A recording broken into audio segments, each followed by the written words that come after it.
Ah, la foire Saint-Romain, elle est connue pour ses manèges, mais aussi pour ses restaurants éphémères. Mais pour les restaurateurs du centre-ville de Rouen, ces établissements sont à l'origine d'une concurrence déséquilibrée, notamment du côté des montants de loyer, même s'ils ne remettent pas en cause l'existence même de la foire. Est-ce que ce sont les bons loyers? Est-ce que la ville a fait un vrai bilan économique de cette activité entre ses coûts et ses produits? Nous n'en sommes pas sûrs et nous ne voulons pas qu'on vienne rechercher de nouvelles recettes fiscales chez les permanents sans préalablement s'assurer que de l'autre côté, il n'y ait pas un bon équilibre économique. Sur la foire, les services de restauration paient un loyer en fonction de la superficie qu'ils occupent. Ils ne comprennent pas cette accusation de concurrence déséquilibrée.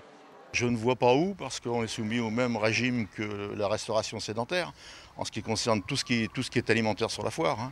On a les mêmes taxes, la même TVA, on a les mêmes frais de personnel, on embauche des gens sur place, on les rétribue à leur valeur et on paye des charges sociales de la même manière. Selon l'Union des métiers et des industries de l'hôtellerie, chaque mois de novembre, le chiffre d'affaires des restaurants du centre-ville baisse de 12 à 20%. Et en cette période de crise, le manque à gagner est d'autant plus rude. Elle interpelle donc les pouvoirs publics. La question, c'est de prendre ce document-là comme un appel au secours, de voir avec eux comment on peut les accompagner. Après, je ne pense pas qu'il faille prendre la foire comme un bouc émissaire. C'est-à-dire que c'est deux pratiques commerciales qui sont différentes et même des pratiques de consommation qui sont différentes.